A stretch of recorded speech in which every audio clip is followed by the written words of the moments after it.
ಚುನಾವಣೆಗೆ ಕೆಲವೇ ದಿನಗಳು ಮಾತ್ರ ಬಾಕಿ ಉಳಿದಿವೆ. ಹೀಗಿರುವಾಗ ಎಲ್ಲ ರಾಜಕೀಯ ಪಕ್ಷಗಳು ಚುನಾವಣೆಗೆ ಸಿದ್ಧತೆ ಆರಂಭಿಸಿವೆ.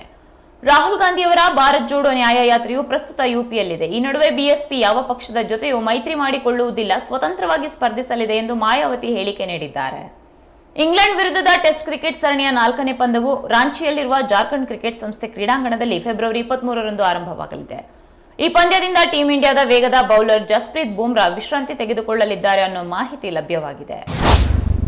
ರಾಜ್ಯದ ವಸತಿ ಶಾಲೆಗಳಲ್ಲಿ ಹಾಕಲಾಗಿದ್ದ ಹಳೆ ಘೋಷವಾಕ್ಯ ಬದಲಾವಣೆ ಮಾಡಿ ಹೊಸದಾಗಿ ಮಾಡಿರುವುದನ್ನು ಸಚಿವ ಪ್ರಿಯಾಂಕ್ ಖರ್ಗೆ ಸಮರ್ಥನೆ ಮಾಡಿದ್ದಾರೆ. ಜ್ಞಾನ ದೇಗುಲವಿದು ಕೈ ಮುಗಿದು ಬಾ ಎಂಬ ಘೋಷವಾಕ್ಯದ ಬದಲಾಗಿ ಜ್ಞಾನ ದೇಗುಲವಿದು ಧೈರ್ಯವಾಗಿ ಪ್ರಶ್ನಿಸು ಎಂದು ಬದಲಾವಣೆ ಮಾಡಲಾಗಿದೆ. ಆದರೆ ಇದು ಇದೀಗ ವಿವಾದಕ್ಕೆ ಕಾರಣವಾಗಿದೆ. ಸಾಮಾಜಿಕ ಸ್ಥಿತಿಗಳ ತಕ್ಕಂತೆ ಬದಲಾವಣೆ ಆಗಬೇಕು, ಧೈರ್ಯವಾಗಿ ಪ್ರಶ್ನಿಸಿ ಅಂದಿದ್ದರಲ್ಲಿ ತಪ್ಪಿಲ್ಲ ಎಂದರು. ಕನಿಷ್ಠ ಬೆಂಬಲ ಬೆಲೆಗೆ ಕಾನೂನಿನ ಮಾನ್ಯತೆ ಸೇರಿದಂತೆ ವಿವಿಧ ಬೇಡಿಕೆ ಈಡೇರಿಸುವ ಸಂಬಂಧ ಪ್ರತಿಭಟನಾ ನಿರತ ರೈತ ಸಂಘಟನೆಗಳು ಮತ್ತು ಕೇಂದ್ರ ಸರ್ಕಾರದ ಮಧ್ಯೆ 4ನೇ ಸುತ್ತಿನ ಮಾತುಕತೆ ಬಹುತೇಕ ಯಶಸ್ವಿಯಾಗಿದೆ. ರೈತರ ಬೆಳೆಗಳಿಗೆ ಬೆಂಬಲ ಬೆಲೆ ನೀಡುವ ಕುರಿತು ಕೇಂದ್ರ ಸರ್ಕಾರ ಹೊಸ ಆಫರ್ ನೀಡಿದ್ದು, ಈ ವಿಚಾರದ ಬಗ್ಗೆ ರೈತ ಸಂಘಟನೆಗಳು ಚಿಂತನೆ ನಡೆಸಲು ಮುಂದಾಗಿವೆ. ಹೀಗಾಗಿ ದೆಹಲಿಯ ಶಂಭು ಗಡಿಯಲ್ಲಿ ನಡೆಯುತ್ತಿರುವ ಪ್ರತಿಭಟನೆಗೆ ತಾತ್ಕಾಲಿಕ ವಿರಾಮ ದೊರಕಿದೆ. ದಕ್ಷಿಣ ಕನ್ನಡ ಜಿಲ್ಲೆಯ ಮಂಗಳೂರಿನ ಉಳ್ಳಾಲ ತಾಲೂಕಿನ ಹರೇಕಳದಲ್ಲಿ ಡಿವೈಎಫ್ಐ ಸಂಘಟನೆ ತನ್ನ ರಾಜ್ಯ ಸಮ್ಮೇಳನ ಪ್ರಚಾರಕ್ಕಾಗಿ ಹಾಕಿರುವ ಟಿಪ್ಪು ಸುಲ್ತಾನ್ ಕಟೌಟ್ ತೆರವು ಮಾಡಲು ಪೊಲೀಸ್ ಇಲಾಖೆ ನೋಟಿಸ್ ನೀಡಿದೆ. ಫೆಬ್ರವರಿ 25ರಿಂದ 27ರವರೆಗೆ ಮಂಗಳೂರಿನ ತೊಕ್ಕೊಟ್ಟುನಲ್ಲಿ ಡಿವೈಎಫ್ಐನ ರಾಜ್ಯ ಸಮ್ಮೇಳನ ನಡೆಯಲಿದೆ. ಇದರ ಪ್ರಚಾರಾರ್ಥವಾಗಿ ಹರೇಕಳ ಡಿವೈಎಫ್ಐ ಸಮಿತಿ ಬ್ಯಾನರ್ ಬಂಟಿಂಗ್ಸ್ ಹಾಕಿ 6 ಅಡಿ ಎತ್ತರದ ಟಿಪ್ಪು ಸುಲ್ತಾನ್ ಕಟೌಟ್ ಹಾಕಿದ್ದಾರೆ. ಆದರೆ ಈ ಬಗ್ಗೆ ಯಾವುದೇ ಪರವಾನಗಿ ಪಡೆಯದೆ ಹಾಕಿರುವ ಕಟೌಟ್ ಆಗಿರುವುದರಿಂದ ತಕ್ಷಣ ತೆರವು ಮಾಡಬೇಕೆಂದು ಕೋಣಾಜೆ ಪೊಲೀಸರು ನೋಟಿಸ್ ನೀಡಿದ್ದಾರೆ. ವಿಶ್ವವಿಖ್ಯಾತ ಬೆಂಗಳೂರು ಕರಗ ಶಕ್ತ್ಯೋತ್ಸವಕ್ಕೆ ದಿನಾಂಕ ಫಿಕ್ಸ್ ಆಗಿದೆ. ಏಪ್ರಿಲ್ 15ರಿಂದ 23ರವರೆಗೆ ಬೆಂಗಳೂರು ಕರಗ ಮಹೋತ್ಸವ ನಡೆಯಲಿದೆ.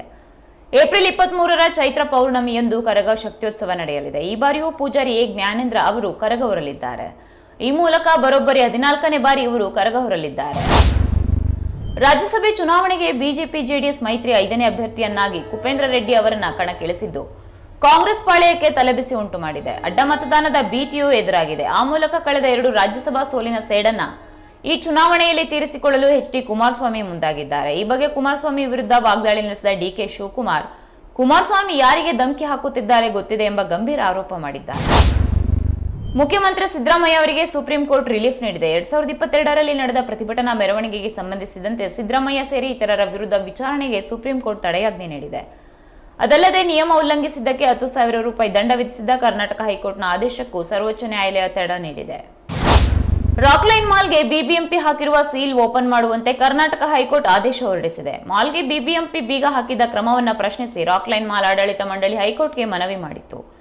ವಿಚಾರಣೆ ನಡೆಸಿದ ನ್ಯಾಯಮೂರ್ತಿ ಸುನಿಲ್ ದತ್ತ ಯಾದವ್ ಅವರ ಪೀಠವು ಈ ಆದೇಶ ಹೊರಡಿಸಿದೆ. ಇದಿಷ್ಟು ಈ ದಿನದ ಸ್ಪೀಡ್ ನ್ಯೂಸ್. ಕ್ಷಣ ಕ್ಷಣದ ಅಪ್ಡೇಟ್ಸ್ಗಾಗಿ ನೋಡ್ತಾ ಇರಿ ಕನ್ನಡ ಮೀಡಿಯಂ 24x7.